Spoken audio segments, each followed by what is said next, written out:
Et salut tout le monde, j'espère vraiment que vous allez bien, moi ça va nickel. Et on se retrouve pour une nouvelle vidéo. C'est une vidéo bonus, une petite vidéo bonus, je dis petit, s'il faut elle va durer 20 minutes, j'en sais rien du tout. Mais c'est juste une petite vidéo comme ça en plus dans la semaine où je vais vous faire quelques plans séquences des deux aquariums et de l'intérieur du terrarium. J'ai envie de vous montrer un peu les lézards, tout ce qui s'y trouve, est-ce que tout va bien, faire un petit contrôle des familles. Je vais vous parler de tout ça dans cette vidéo. Alors j'avais vu l'écrevisse, elle est juste là. Pendant longtemps, ça fait plusieurs semaines qu'elle se retrouvait toujours dans la petite grotte qu'il y a juste derrière cette plante. Et puis là, je suis vraiment content parce qu'elle est revenue en fait à son point d'origine. Là où régulièrement, c'est là vraiment qu'elle se retrouve le plus souvent actuellement, comme à la bonne époque. Donc j'ai une meilleure visibilité sur elle, même si on voit juste une petite crotte bleue là-bas. J'ai quand même une meilleure visibilité sur elle. Les poissons, tout se développe super bien. L'eau, nickel.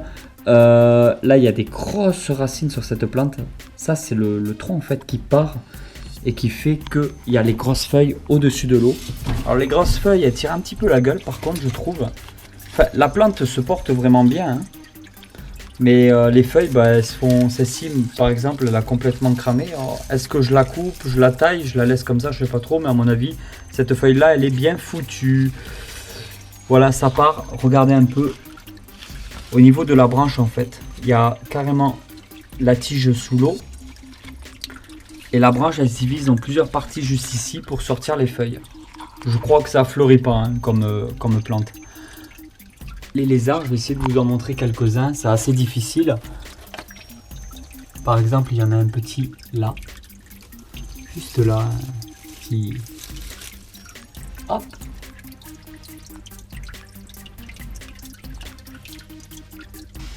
Et en plus, je compte faire quand même une grosse commande à l'occasion. J'attends juste que les beaux jours arrivent. J'aime pas trop déjà me faire livrer des reptiles, même par un professionnel, avec des envois de moins de 12 heures. Déjà, j'appréhende toujours. Alors, si en plus je me fais livrer quelque chose et qui fait 4 degrés dehors, ça me convient pas du tout. Il y en a un. Voilà, celui-là, il est magnifique. Alors c'est une femelle, mais elle a quand même des petites ocelles. Je sais pas si vous le verrez bien. Hop là.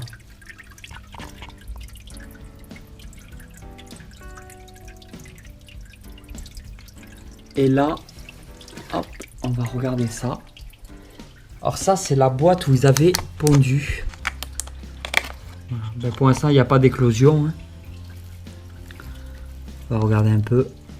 Voilà les petits œufs qui se trouvent juste là. Juste ici, il y a des petits œufs. On va les recouvrir. Et il y a d'autres petits œufs, normalement sur un côté. Là, juste là, il y a aussi des petits œufs. Voilà. On va refermer tout ça.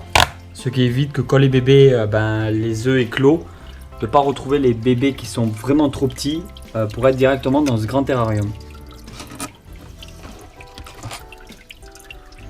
Après, il y a toujours plein d'œufs qui sont pondus à l'intérieur du terrarium, hein, dans le substrat, tout ça. Mais c'est des œufs qui amènent jamais à rien. Parce que le substrat ici, même si je vaporise régulièrement, est soit trop sec, soit trop humide. Ah, ça c'est un petit bébé né chez nous. Ah, on va pas le voir. Il est parti tout au fond.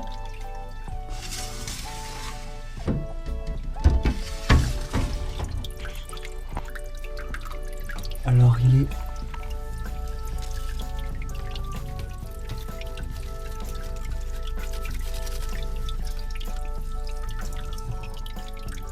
Voilà. Ça c'est un bébé qui est né en captivité chez tonton.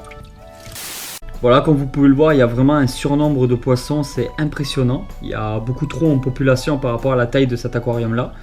Donc même s'il se porte très très bien, hein, comme vous pouvez le voir, je vais en donner à des copains à moi, donc j'en connais qui sont vraiment intéressés.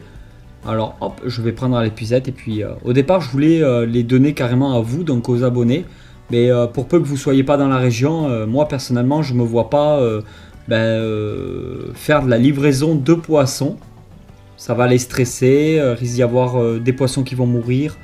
C'est limite, voilà, je risque de faire plus de maltraitance qu'autre chose.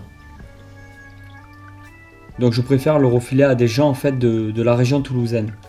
Alors je vous les avais déjà montrés, il y a des petits corridoras comme celui-là, assez classique. Celui-là par exemple est un peu différent au niveau coloration.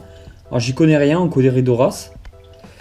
Je sais même pas comment ça se reproduit, si un jour j'arriverai à faire quelque chose. Et normalement il y a un petit albinos aussi quelque part.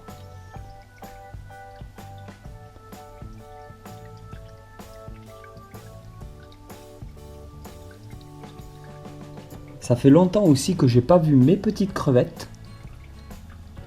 Honnêtement, ben, je sais pas où elles sont. Elles doivent avoir un endroit... elles doivent être bien cachées. S'il y en a une juste en dessous là-bas. En fait, entre les pierres, il y en a une au fond. Vous n'allez pas la voir. Donc si, il y a bien encore les petites crevettes. Et là, je sais pas si vous allez voir, tout au fond là-bas, il y a l'ancistrus collé à la vitre. Vraiment la vitre du fond. Alors, les ancistrus, c'est assez difficile en journée de pouvoir les observer. Moi, personnellement, j'ai de meilleurs résultats en les observant la nuit. Et j'aimerais aussi vous montrer l'écrevisse.